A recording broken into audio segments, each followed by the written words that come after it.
তাহলে সব মিলিয়ে ভিন রাজ্যগুলোতে ধান বিক্রি করে আমাদের 20,000 মোহর লাভ হয়েছে, তাই তো? হ্যাঁ মহারাজ, একদমই তাই। কি বিজ্ঞানী, ঠিক বললাম তো? হ্যাঁ মহারাজ, হিসেব মতো আমরা সর্বমোট 2টি রাজ্যে ধান বিক্রি করেছি। কি সভাকবি, ঠিক বললাম তো? একদম সঠিক বলেছো বিজ্ঞানী। সর্বমোট 2টি রাজ্যে ধান বিক্রি হতে 20,000 মোহর লাভ হয়েছে, একথা আমি নিশ্চিত হয়ে জানি। এরা সব অকম্য মহারাজ, হিসেব পত্রে লবডঙ্কা। আমি আপনাকে বলছি শুনুন, আমাদের 17,000 মোহর লাভ হয়েছে আর 3,000 মোহর যাতায়াতে খরচ হয়েছে। বাবা, ধান বিক্রি করার সময় গরুর গাড়ি কি সোনা দিয়ে বানানো হয়েছে নাকি, যে 3,000 মোহর যাতায়াত খরচ? আর গরুর গাড়ি তো মহারাজ নিজে পাঠিয়েছিলেন, তাহলে আবার যাতায়াত খরচ কিসের? না মানে গাড়োয়ানের টাকা। ওনারা তো রাজবাড়ির মাইনে পাওয়া গাড়োয়ান। ইয়ে মানে মানে আসলে আর মানে করে লাভ নেই, আমাদের যুক্তির জালে জড়িয়ে গেছেন। আপনি যে কি করে এই রাজ্যের মন্ত্রী হয়ে এই রাজ্যের মহারাজকে ঠকাতে পারেন, সেটা আমি কিছুতেই বুঝতেই পারছি না। গায়ের চামড়া মোটা হয়ে গেলে আর লোভের ফাঁদে পা দিয়ে দিলে তখন মানুষ সততার পথ ভুলে যায়, বুঝলে? ধুর, কিছু বোঝো না, একদম চুপ করে থাকো। তুমি থামো তো মন্ত্রী, তোমার অনেক কারচুপি সহ্য করেছি, আর নয় অনেক চুপ করে থেকেছি, অনেক সয়েছি। ছি ছি ছি মন্ত্রী মশাই, আপনি ধান বিক্রির ব্যাপারে মিথ্যে বলে মহারাজকে এইভাবে ঠকানোর পরিকল্পনা করেছিলেন, আমরা ভাবতেই পারিনি। ভাগ্যিস গোপাল সভাকবি ও বিজ্ঞানী ছিল। দেখো মন্ত্রী, আমি তোমাকে 2 মাসের জন্য সভা থেকে বহিষ্কৃত করছি। তোমার মন্ত্রিত্বের সব কাজ এইবার থেকে গোপাল, বিজ্ঞানী ও সভাকবি করবে। আপনি এই 2 মাস বাড়িতে আরাম করুন মন্ত্রী মশাই। কাজটা মোটেও ভালো করলেন না মহারাজ। তাহলে বন্ধুরা, কাল থেকেই আমরা একদম ছক করে কাজে নেমে পড়ব, কেমন? চিন্তা নেই কোনো, ঠিকঠাক কাজ হবে, এইটা নিশ্চয়ই জানো। সেই বিষয়ে কোনো সংশয় নেই। আচ্ছা, তাহলে এবারে ঠিক করে নিই মন্ত্রীর কোন কাজটা কে করব। চলো চলো। আচ্ছা সভাকবি, তুমি মানুষজনের সার্বিক উন্নয়নের ব্যাপারটা দেখে নেবে। হ্যাঁ, বুঝতে পেরেছি। ধান বিক্রি করে মহারাজ যত মোহর বরাদ্দ করবেন তা দিয়ে আমরা নির্দিষ্ট খাতে ব্যয় করার পর সেই উন্নয়নের তালিকা থেকে কেউ বাদ গেল কিনা সেটা আমি সচেতনতার সাথে খেয়াল রাখবো। আমি তাহলে শিক্ষার মান উন্নয়ন এবং রাজ্যের হিসেব নিকেশটা দেখে নেব। একদম কোনো আপত্তি নেই। আমি রাস্তাঘাটের উন্নতি, রাজ্যের প্রজাদের নিয়মিত খোঁজ খবর, এই দিকটা সামলে নেব। বেশ বেশ, তাহলে কালকে গিয়ে মহারাজকে আমরা 3 জনে কে কোন দিকটা সামলাবো তা জানিয়ে দেব। মহারাজ কোন খাতের জন্য কত মোহর বরাদ্দ করছেন সেটাও ভালো করে বুঝে শুনে নিতে হবে।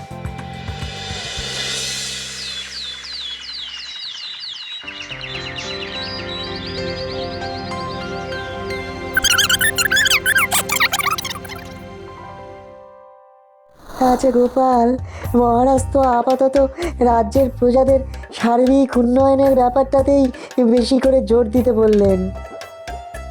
শিক্ষা, বাড়িঘর, রাস্তাঘাট ছেড়ে সার্বিক উন্নয়ন ঘটাও তেড়ে ফুড়ে। হ্যাঁ, আসলে দেখো, রাজ্যে অবৈতনিক পাঠশালা তো আছেই, এছাড়াও বিগত 4 মাস আগেই মহারাজ নতুন রাস্তাঘাট তৈরি করে দিয়েছেন। সুতরাং এই কারণেই উনি এখন সার্বিক উন্নয়নের ব্যাপারে সর্বাধিক জোর দিচ্ছেন আর কি। যা বলেছ, প্রজাদেরকে খুশি রাখার তো মহারাজের অন্যতম দায়িত্ব, তাই না? মোট বরাদ্দ মোহরের পরিমাণ বুঝে কি কি কাজ করতে হবে চলো নিখুঁজে। গোপাল, তাহলে এক কাজ করি, চলো 2 দিন হাতে সময় নিয়ে রাজ্যবাসীদের কি হালচাল, তাদের কোনো অপূর্ণ ইচ্ছে আছে কিনা এসব ব্যাপারে একটু খোঁজ খবর নিয়ে নিই।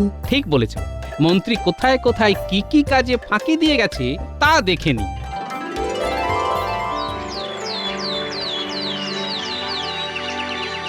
গোপাল বলো, তুমি সভাকবি এবং বিজ্ঞানী এই 3 জন মিলে কি উন্নয়ন ঘটাবে বলে মনস্থির করলে? মনে রেখো, প্রজাদের খুশি রাখাও কিন্তু আমার রাজ্যের সার্বিক উন্নয়নের একটা বিশেষত্ব। হ্যাঁ মহারাজ, প্রজাদের খুশির কথা মাথায় রেখেই আমরা এই 1.5 মাসের মধ্যে 3খানা কাজ করার সিদ্ধান্ত নিয়েছি। যেমন 1, মহারাজ, উত্তর দিকের গ্রামবাসীরা গত বছরে সব থেকে বেশি পরিমাণে ফসল ফলিয়ে আপনাকে বহুল পরিমাণে লাভের মুখ দেখিয়েছিল, কিন্তু তার পরিবর্তে তারা একটা মাস বিনামূল্যে চাল ডাল চেয়েও পায়নি। বুঝেছি, মন্ত্রীর কল্যাণে আমার কথাটা কানেই আসেনি। তাহলে তোমরা 1 মাসের মতো উত্তরের প্রজাদের চাল ডাল বন্টন করবে। হ্যাঁ মহারাজ, 2 হলো দক্ষিণ দিকের গ্রামবাসীরা আপনাকে ভালোবেসে রাজ্যের উত্তর পূর্ব দিকে একখানা আজ থেকে প্রায় 4 বছর আগে সুন্দর মন্দির গড়ে দিয়েছিলেন। তাই তাদের ইচ্ছা আপনি যদি তাদেরকে যে কোনো একটি জায়গা তীর্থ ভ্রমণ করার জন্য কিছু সাহায্য করেন। বুঝেছি, এই কথাটাও তার মানে ধামা চাপা দেওয়া হয়েছিল। তাহলে তোমরা তাদেরকে তীর্থে পাঠানোর ব্যবস্থা করছো। হ্যাঁ মহারাজ, পূবের গ্রামবাসীরা সময় মতো খাজনা দেয়, কিন্তু এইবারে আসন্ন শীতের কথা ভেবে তাদের লাগছে বড় ভয়, কারণ তাদের সবার ঘরে নেই যথাযথ পরিমাণে লেপ ও কাঁথা। মন্ত্রীকে তারা বিগত 4 মাস আগেই জানিয়েছিল এই কথা। ছি ছি ছি ছি, কি দুরবস্থা! শোনো, আমি খাজাঞ্চিকে বলে রাখছি, নির্দিষ্ট পরিমাণ মোহর প্রস্তুত করে রাখতে তোমরা কাজে নেমে পড়ো। যদি এমন পরিপাটি করেই তোমরা কাজ করো, তাহলে মন্ত্রীকে আর সভাতেই ফেরাবো না। কি সর্বনাশ! মন্ত্রীর কানে কথাটা তুলতে হবে দেখছি।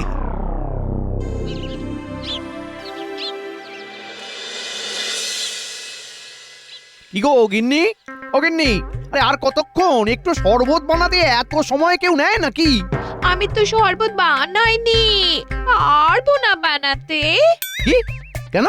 আরে কেন পারবে না শুনি? আমি হলাম বহিষ্কৃত মন্ত্রীর বউ। আমি নিজের হাতে রান্না বান্না কোনো সংসারের কিছু কাজ করতে পারবো না। আমার একজন গৃহভৃত্য চাই। কি? বেতন পাবো কিনা তার ঠিক নেই, তার উপরে আবার ভৃত্য। শুধু কি বেতন, মহারাজ তোমায় আর সভায় রাখেন কিনা? গোপালরা যা কাজ করছে। হে ভগবান, এ আমার কি সর্বনাশ হলো গো! এখন যে মোহর পাবেন উনি, কিভাবে আমি বা ওনার বেতন বাঁচিয়ে নিজের শখ আহ্লাদ মেটাবো? নাও, আরে বোঝো ঠেলা। এবারে কান্না সামলাবো নাকি নিজের দুরাবস্থা? ওহ,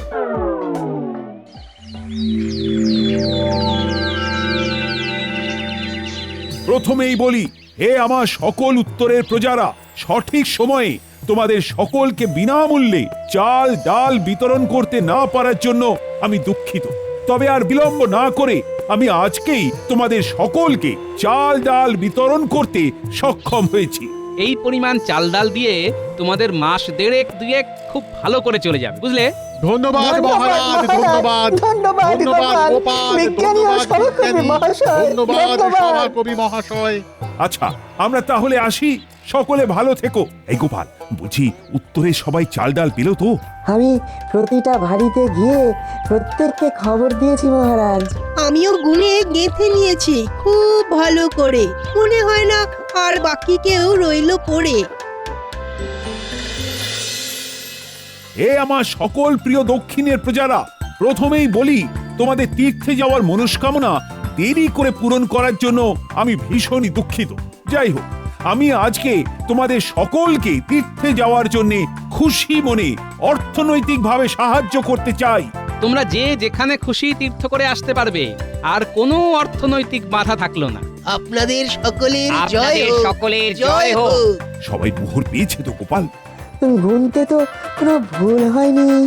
আপনি নিশ্চিন্তে থাকুন মহারাজ। আমিও গুনেছি ভালো করে, 1 2 3 করে জোরে জোরে।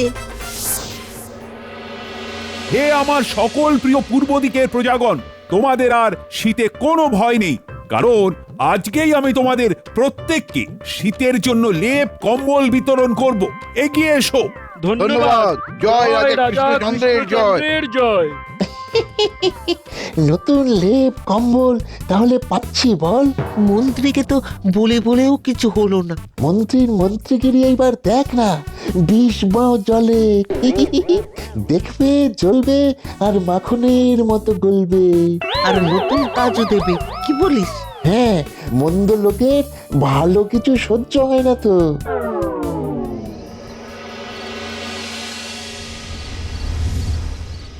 গোপাল, বিজ্ঞানী, সভাকবি, তোমাদের তিনজনের তৎপরতা ও কর্ম উদ্যোগ দেখে আমি সত্যি আপ্লুত। এমন করে বলবেন না মহারাজ। আমরা আমাদের রাজ্যের কথা ভাববো না তো আর কে ভাববে? রাজ্যের উন্নতি এখন আমাদের হাতে, তাই ফাঁকিবাজি চলবে না, দিনে কিংবা রাতে। হ্যাঁ রে বটা ঘটা, তোরা এতটা হতচ্ছাড়া, হ্যাঁ? বলি আমার খেয়ে আমার পড়ে আমারই পথ যারা নিয়েছে কেড়ে, তাদেরই দেওয়া লেপ কম্বল আমাকে দেখাতে এসেছিস? শুধু দেখতে আসেননি, দেখিয়ে আপনাকে চাঙ্গা করতে এসেছি। মন্ত্রীমশাই কিছু একটা করুন, না হলে মন্ত্রিত্ব হারাবেন তো। আমাদেরকে শুধু একবার কিছু করার আদেশ দিন। মন্ত্রিত্ব আমি কিছুতেই হারাতে পারবো না, কিছুতেই না। কিছু করুন মন্ত্রীমশাই। কালকে আয়, দেখছি ভেবে চিনতে কি করা যায়।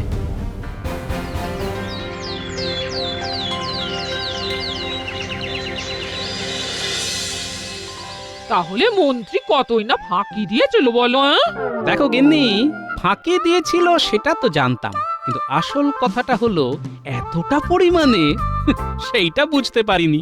সেই তো মহারাজ পরিষ্কার করে দিলেন, মান সম্মান আবার আবার চলে গেল। হ্যাঁ, দেখো গিন্নি, আমরা সাধারণ মানুষ, আমরা মান সম্মান হানির ভয় পাই, খারাপ কাজ করতে ভয় পাই, কিন্তু যারা একবার এইসব কাজ করতে অভ্যস্ত হয়ে পড়ে তাদের আর তখন কিছুতেই কিছু যায় আসে না, বুঝলে? যা বলেছ, যাকে চলো খেতে দি, রাজসভায় যাবে তো? হ্যাঁ, মন্ত্রীমশাই আসবো? আয় আয়, তাড়াতাড়ি আয়, তাড়াতাড়ি আয়। বলুন, কিছু কি ভাবলেন? পোশাকগুলো নেই। একই, এ তো নকল দাঁড়ি গো। রংচটা লুঙ্গি, ফতুয়া, কাজখানা কি করতে হবে মন্ত্রীমশাই? চোর গোপাল বিজ্ঞানী সভাকবির ভাবমূর্তি মহারাজের চোখে একদম নামিয়ে দিতে হবে। আমরা এই সব পোশাকগুলো পরে ছদ্মবেশ নিয়ে সভায় গিয়ে নালিশ করব যে কেউ কেউ তীর্থের অনুদান পায়নি, কেউ কেউ আবার লেপ কম্বলও পায়নি, কেউ কেউ আবার বিনামূল্যে চাল ডাল পায়নি। এইভাবে মিথ্যে নালিশ করলে মহারাজ ভাববেন ওরা তিনজনেও ভালোভাবে কাজ করেনি, তাই তো? কিন্তু মন্ত্রীমশাই, আমরা তিনজন তিন দিকের হয়ে নালিশ করলে সেটাই তো অত জোরালো হবে না। সঙ্গে আরো কিছু লোক হলে ভালো হতো। আরো কিছু সংখ্যক লোক জোগাড় করা তো মুশকিল, কারণ সবাই সব পেয়েছে, কেউ মিথ্যে সাক্ষ্য দেবে না। মিথ্যে সাক্ষ্য দেওয়ানো নিয়ে তোরা ভাবিস না, ভুলে যাস না আমি এই রাজ্যের মন্ত্রী, লোকজন জোগাড় হয়ে যাবে, চিন্তা নেই। মন্ত্রী ছিলেন, এখন আর নেই। হ্যাঁ হ্যাঁ, ওই আর কি। শোন শোন, কালকে সকাল সকাল খুব ভালো করে ছদ্মবেশ নিয়ে দক্ষিণের বাঁশবাগানে চলে আসবি। তোরা কে কোন দিকের লোক সেজে নালিশ জানাবি সব আমি শিখিয়ে দেব, কেমন?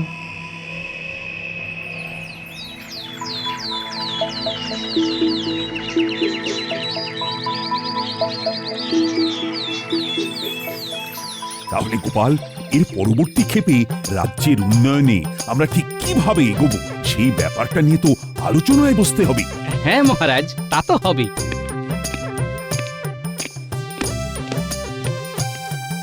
মহারাজ, আপনার সাথে কিছু লোক দেখা করতে চায়, বেশ উত্তেজিত হয়ে রয়েছে তারা। গ্রামের কিছু লোক উত্তেজিত হয়ে এসেছে, শুনে বেশ অবাকই লাগছে। এ কি ব্যাপার? কি করব গোপাল? মহারাজ, চলুন বাইরে গিয়ে দেখি কি ব্যাপার। চলো চলো, বাইরে চলো সবাই। কি ব্যাপার, কি বক্তব্য আছে সকলের? মহারাজ, আমি পূবের দিক থেকে আসছি, আমরা এই কজনে লেপ কম্বল পাইনি মহারাজ। হ্যাঁ, পাইনি।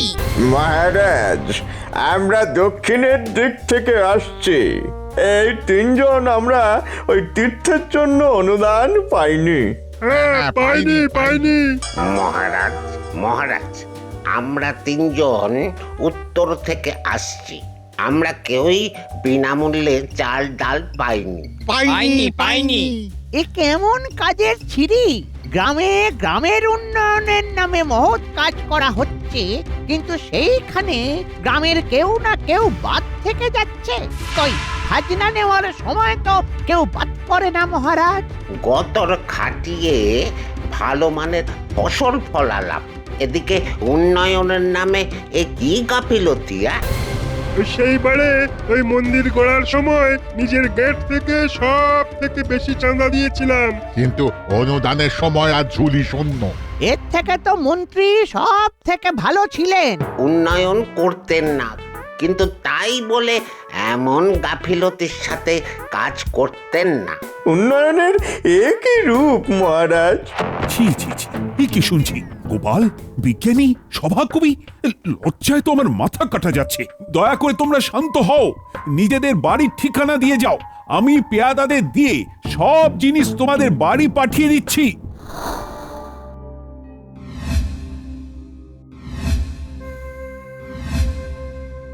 আমি আর একটাও কথা শুনতে চাই না। লজ্জায় আমার মাথাটা কাটা গেল। অদক্ষ লোকেদের দিয়ে কি আর উন্নয়নের কাজ হয়? মহারাজ, বিশ্বাস করুন, আমরা তিনজনে খুঁটিয়ে খুঁটিয়ে কাজগুলো করেছিলাম। প্রত্যেকের বাড়ি গিয়ে গিয়ে আমি নিজে বলে এসেছিলাম। চুপ, একদম চুপ। আমার আর কোনো সভাসদ চাই না, সব কাজ আমি একাই করব। মহারাজ, বলছিলাম কি, আজকের মতো সভা শেষ, তোমরা সকলে বাড়ি যাও, আমার আর ভালো লাগছে না। বিজ্ঞানী, সভাকবি, তোমরা দুজনে নিশ্চিত তো যে তোমাদের কাজে কোনো রকম গাফিলতি ছিল না? আমি হলফ করে বলতে পারি, আমি একদম নিখুঁতভাবে কাজ করেছিলাম। আমিও তাই, কোনো সন্দেহ নাই। তাহলে আমাদেরকে পরিকল্পিতভাবে কেউ ফাঁসিয়েছে। মন্ত্রীমশাই হবে। আমরা ওনার খামতিগুলো প্রকাশ্যে বার করছি, সেইটা ওনার সহ্য হচ্ছে না। হিংসায় মন্ত্রী জ্বলে পুড়ে যায়, তাই অপদস্থ করতে আমাদের পিছনে। তোমরা ঠিকই বলছো, কারণ তিন দিকের গ্রামবাসীর ঠিক একই দিনে জমায়েত হয়ে নালিশ করতে আসার ব্যাপারটা খুবই সন্দেহজনক। হ্যাঁ, তাদের তো সবার জানার কথাই নয় যে কে কে কি কি জিনিস পায়নি এবং কে কবে নালিশ জানাতে আসবে। সুতরাং আমাদের মাঠে নেমে এই ষড়যন্ত্র ভেঙে নিজেদেরকে নির্দোষ প্রমাণ করতে হবে।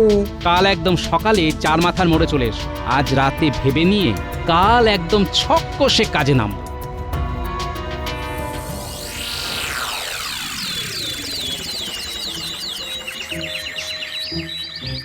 গোপাল, দেখছো তো ঠায় 2 ঘন্টা দাঁড়িয়ে নজর রেখেও এদের সাথে যে আরেকজন চাষি ছিল তাকে দেখা গেল না। ব্যাপার বড়ই গোল মেলে। চলো চেপে ধরি তিনজন মিলে। এই যে চাষি ভাইরা, সব কারসাজি ধরে ফেলেছি। মানে কিসের কারসাজি? আপনারা এখানে কেন এসেছেন? দেখো, আমরা ধরে ফেলেছি যে তোমরা আসলে এক বাড়ির লোক। তাছাড়া আমাদের দেওয়া চাল ডাল বিনামূল্যে পেয়েছো, তবুও মিথ্যে করে আমাদের নামে মহারাজের কাছে গিয়ে নালিশ করেছো। বলো, কার কথা এসব করেছো? হ্যাঁ, সত্যি না বললে কিন্তু কপালে দুঃখ আছে বলে দিলাম। আমরা হলাম 2 ভাই, তাই এক বাড়িতেই থাকি। চাল ডাল পাওয়া সত্ত্বেও ঘটা কিছু মোহর দেওয়াতে লোভে পড়ে মিথ্যে সাক্ষ্য দিয়েছি, আমাদের ছেড়ে দিন। আমাদের সেই দিন ঘটাই তো ছদ্মবেশে শিখিয়ে পড়িয়ে মহারাজের কাছে নিয়ে গেছিল। ঠিক ধরেছি। আচ্ছা, দেখছি কি করা যায়। এই যে ভাইরা, আমরা কিন্তু তোমাদের সব কারসাজি ধরে ফেলেছি। এই বটা কি নিজেই বলে দিল নাকি? কি জানি। আপনাদের বুঝি বটা কাজে লাগিয়েছিল? হ্যাঁ হ্যাঁ, আমাদের 2 ভাইকে বটাই তো নিয়ে গিয়েছিল। কিছু মোহর দিয়ে ওই দিন নিজে ছদ্মবেশে সঙ্গে করে মহারাজের কাছে মিথ্যে সাক্ষ্য দেবার জন্য নিয়ে গিয়েছিল। বুঝেছি, এবারে পালের গোদাকে ধরতে হবে।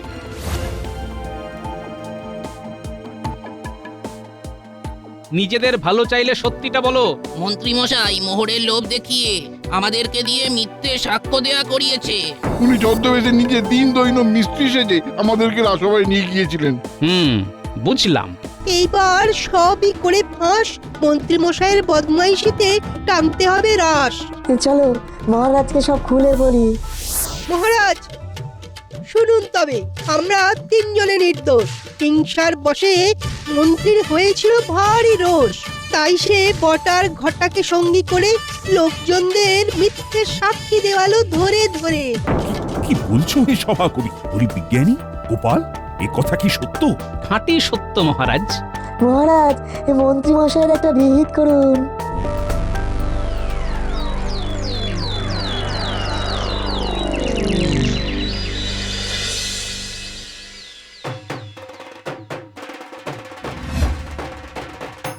মহারাজ, আমাকে এইভাবে বিবস্ত্র করে রাখবেন না মহারাজ। কেন? ছদ্মবেশটা নেওয়ার সময় এই কথাটা মনে ছিল না? মহারাজ, মহারাজ আর এমন হবে না। দয়া করে আমার সব পোশাক কেড়ে নেবেন না মহারাজ। তুমি সারাটা বছর এইভাবে খালি গায়ে ঘুরবে, এইটাই তোমার শাস্তি। মহারাজ, মহারাজ, আমি রাজ্যের মন্ত্রী বলে কথা। হ্যাঁ, প্রাক্তন চোচ্চর ঠকবাজ মন্ত্রী। মহারাজ, আমায় প্রাক্তন করবেন না মহারাজ। চুপ করো, কেঁদে কেঁদে আর গঙ্গা বইয়ে দিও না। মন্ত্রী মশাই, নিজে ভালো কাজ না করলেও অপরের ভালো কাজকে মন থেকে মানতে শিখুন, না হলে বারবার এমন শাস্তির মুখে পড়বেন।